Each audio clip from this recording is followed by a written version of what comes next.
कंझावला कांड पर कुछ बड़े सवाल जो मैं आपके सामने रख रही हूं। हादसा 3 बजे के करीब होता है, लेकिन वारदात वाली जगह रात 2 बजे ही वो गाड़ी मौजूद रहती है जिसमें ये दरिंदे सवार थे। क्या आरोपी साजिश का पूरा सच नहीं बता रहे? क्योंकि अभी तक पुलिस ने बताया, आरोपी बता रहे हैं कि वो मुरथल से लौट रहे थे और अचानक से हादसा हो गया। अगर ऐसा है तो फिर रात 2 बजे वारदात वाली जगह ये गाड़ी क्या कर रही थी? हादसा 3 बजे के करीब हुआ और वारदात की जगह रात 2 बजे ही गाड़ी मौजूद है। बाकायदा डिपर मारती हुई गाड़ी नजर आ रही है।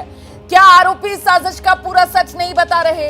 क्या पुलिस आरोपियों को बचा रही है? ये आरोप जो परिवार की तरफ से लगाए जा रहे हैं और इसी वजह से परिवार पोस्टमार्टम नहीं करवा रहा। मृतका के पोस्टमार्टम की अनुमति परिवार की तरफ से नहीं दी जा रही। कंझावला कांड पर इस वक्त की बड़ी खबर। आज पोस्टमार्टम होना था, लेकिन पोस्टमार्टम अब तक शुरू नहीं हो पाया है क्योंकि कंसेंट जो परिवार की तरफ से रजामंदी चाहिए होती है वो मृतका का परिवार नहीं दे रहा दिल्ली पुलिस को। मृतका का परिवार कह रहा है कि उसे दिल्ली पुलिस पर भरोसा नहीं। सीधे रुक करते हैं, मेरे साथ मेरे सहयोगी वरुण जैन इस वक्त मौजूद हैं। वरुण, क्या होगा अब इस मामले में? परिवार तो सिरे से कह रहा है कि उसको दिल्ली पुलिस पर बिल्कुल भरोसा नहीं है। यहां तक बात कह रहे हैं मृतका के मामा कि उनको तो लगता है कि पुलिस इन आरोपियों को बचाने के लिए कहीं पोस्टमार्टम रिपोर्ट ही ना बदलवा दे। देखिए, बिल्कुल परिवार लगातार दिल्ली पुलिस के ऊपर सवाल खड़े कर रहा है और जो नियम है वो यही कहते हैं जब तक परिवार का कंसर्न नहीं मिलता तब तक पोस्टमार्टम नहीं हो सकता। मैं इस टाइम संजय गांधी अस्पताल की मॉर्चरी के बाहर ही मौजूद हूँ।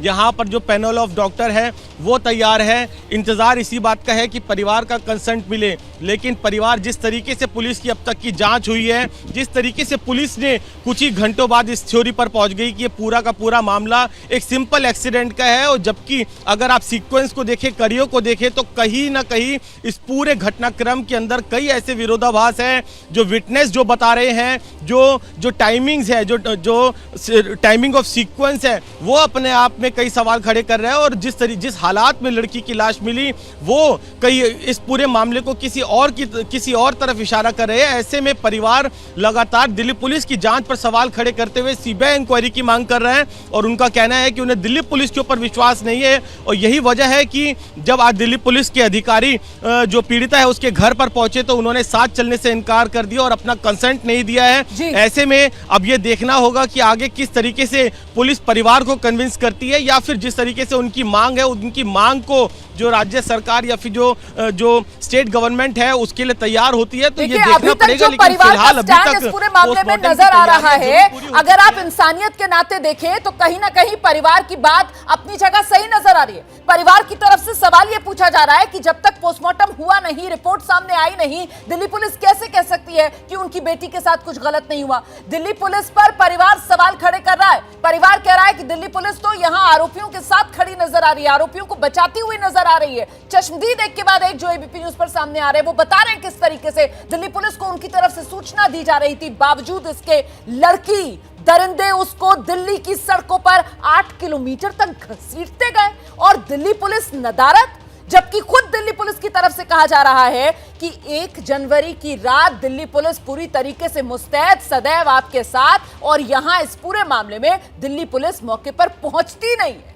देखिए, इस पूरे मामले पर दिल्ली महिला आयोग की अध्यक्ष स्वाति मालेवाल वो सीधे दिल्ली पुलिस को कटघरे में खड़ा कर रही हैं। स्वाति मालेवाल ने दिल्ली पुलिस से कुछ सवाल पूछे हैं, एक एक कर वो सवाल भी मैं आपके सामने रखूंगी। सवाल ये कि क्या लड़की से यौन शोषण किया गया, ये वो सवाल है जो स्वाति मालेवाल पूछ रही है। कितनी दूर तक लड़की को घसीटा गया, ये सवाल स्वाति मालेवाल की तरफ से पूछा गया है। क्या रास्ते में कोई पीसीआर नहीं थी, वो भी एक ऐसी रात जब दिल्ली पुलिस खुद ये दावा करती है कि वो पूरी तरीके से मुस्तैद है। 1 जनवरी की रात थी, नए साल की रात थी, ऐसे में तो दिल्ली पुलिस सुरक्षा को लेकर खुद मुस्तैद रहती है ना। क्या लड़की से यौन शोषण किया गया? ये सवाल हैं जो स्वाति मालेवाल ने पूछे हैं, जरा सुनिए।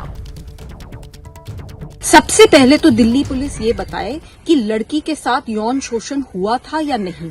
दूसरा, वो ये बताएं कि कितने किलोमीटर तक लड़की को घसीटा गया है।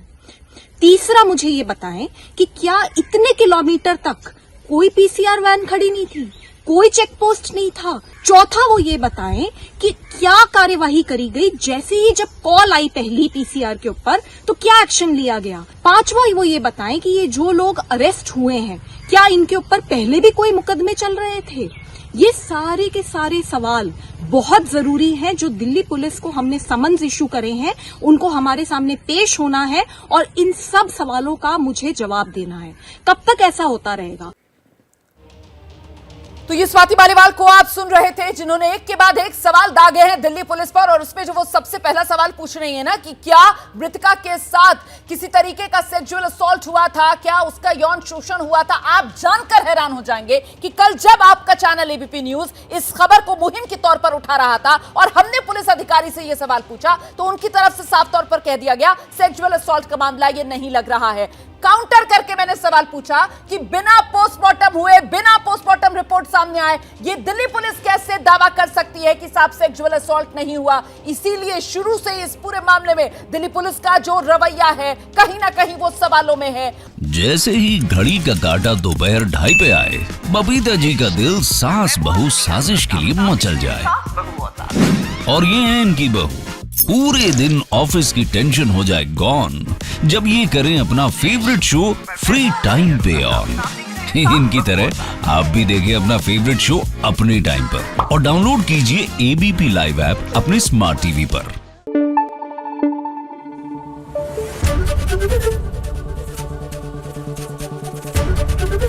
एबीपी न्यूज आपको रखे आगे।